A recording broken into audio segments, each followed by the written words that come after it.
Today, I feel like I'm going against type here. I'm going against what you'd expect from me.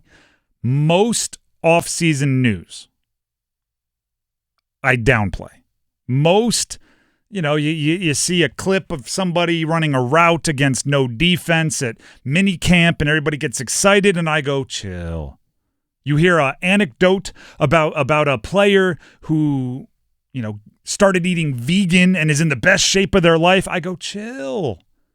Right? We're so hungry for news in the offseason that I think we overplay a lot. That's not to say it's not worth anything, but those things, they're, treated like a 7 out of 10 and they're probably a 2 out of 10 on the impact scale. But these quarterback wide receiver retreats, I think most people treat as a 2 out of 10, and I'm thinking it's like an 8 out of 10. I'm going reverse. For some reason, and I'm not even going to say for some reason, for a lot of reasons, the players-only workouts that they do between when the coaches can see you, right? The mini camps, the OTAs, coaches can be a part of that. Training camp is coming up in a week, literally a week from today for the Carolina Panthers. And between that, there's this chunk of time when you get together just as the players. I think that's really important. And it happened recently for the Carolina Panthers. They had a 3-day players run workout and hang session in Minnesota. I was in Minnesota because that's where I believe the richest amongst them, Adam Thielen, has his offseason home. And by the way, that's usually how it goes. A lot of times it's the quarterback because they got money, but Adam Thielen's been in the league a long time, so him hosting makes sense. The attendees. Let's go through the attendees. Let's work through the basics here. The attendees, based on, by the way, all of this is from a Tepper McMillan YouTube workout vlog. I guess he's going to be, number one wide receiver, red zone threat / YouTuber. So his workout vlog showed the weekend or the week, the 3 days. The attendees: Tepper McMillan, Adam Thielen, Xavier Legette, David Moore, Jimmy Horn Jr., Kobe Hudson, Jatavian Sanders, the tight end, Bryce Young, quarterback, and Ethan Garbers, third-string quarterback. Notable absences: Andy Dalton, Jalen Coker. And I guess the rest of the tight end room, Mitchell Evans. But there's, I'm not going to be as upset at that. I am surprised Jalen Coker wasn't there. I assume he had something. Not going to, absolutely crush him for it, right? If you got life, it's the offseason, right? You might have to go attend a wedding or be at a family thing or anything else important. Andy Dalton, I'm surprised, but also I get it. If he's like, no, I'm going to let Bryce lead this one. I don't want to step on toes. What did they do over the weekend? There were workouts every morning and early afternoon. There were like gym workouts in the morning, routes in the early afternoon, out on the field, throwing, all that sort of stuff. They went to a WNBA game. They went to do some water sports on the lake, right? Wakeboarding and that kind of stuff.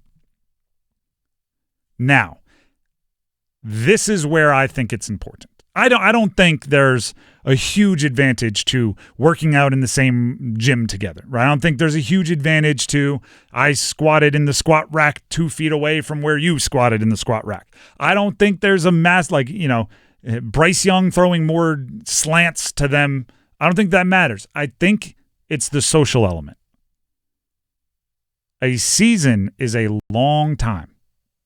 You have to find a way to like each other. It's the camaraderie. It's the camaraderie, but it's even more than that. It's shortening your communication. It's trusting that you like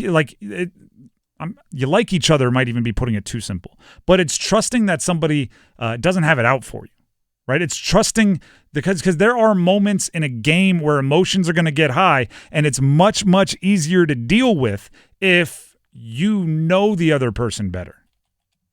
If a wide receiver gets open on 3 consecutive plays and the ball doesn't find them, they have to know it's not because Bryce Young is taking care of his friends. They have to know they'll work on it. And if you're open, that they're going to do what they can to get you the ball. It's real easy to take things real personal in the heat of a game. And then it's the communication thing.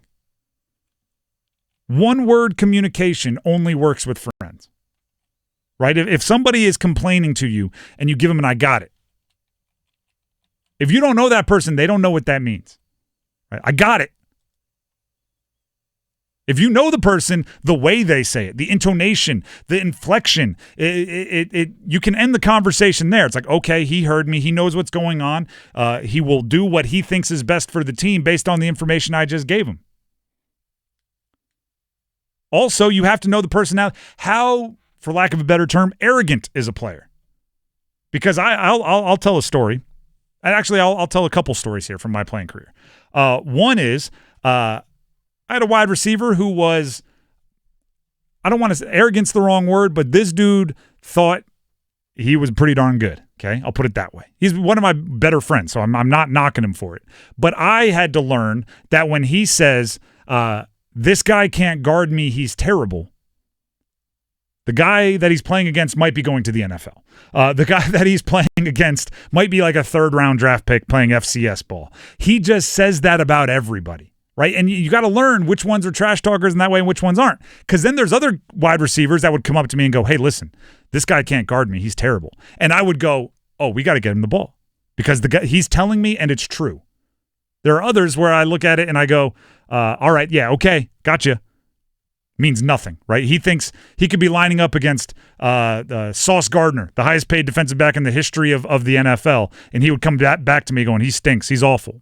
But I wouldn't know that if I didn't know his personality. So I might throw him a jump ball against Sauce Gardner because he's telling me the guy stinks. Communication only happens like that when you know each other, when you're around each other. I used to have the entire offense over to my house, my off-campus apartment, or my off-campus house that I shared with a bunch of teammates. A few times in off-season, we'd grill. I'd get burgers and dogs and just tell everybody, hey, bring some chips or bring some drinks or some ice or something. And we would just sit around, we'd hang out, just because being around each other is so good. And that's what Tepper McMillan was saying on the workout vlog. Bring up the clip of him saying, talk about building his relationship with Bryce. Tepper McMillan is new. And there's no get ready time, right? Week 1, when they play their game at Jacksonville, there can't be a miscommunication because he doesn't know who Bryce is. Here he is on McMillan is on building that relationship with his quarterback. Building a relationship with Bryce has been easy just because, he's a Cali kid himself. So I feel like we got a lot of similarities. He's a humble dude like myself. I think me and him have the same aspirations. He's going into, I believe, his 3rd year. And, sky's the limit for him. Yo. Aggie, the outs on Aggie. My energy and his energy only going to motivate each other. And hopefully, we can spread that throughout the team and see how far we can take it. There's work to be done building that relationship. There is. They can say they're from the same place and they know there's work to be. I mean, I believe he's going into his third year. You better know he's going into his 3rd year, right? And that could just be a turn of phrase. I'm not going to dive into that too much. But I'm saying your number 1 wide receiver and your quarterback, I mean, they should be invited into each other's weddings. Like that kind of deal. And also that time in between the two and the connection and the chemistry has to be down to a T. So that way McMillan knows that when he's running around and he takes those 5 steps, he's going to turn around, the ball is going to be right there. And there's training camp and there's OTAs to work on all of that, but you're right. I mean, there's kind of 2 things you have to fine-tune. You have to fine-tune the football and you have to fine-tune the social, the relationship. Because guess what else is going to happen?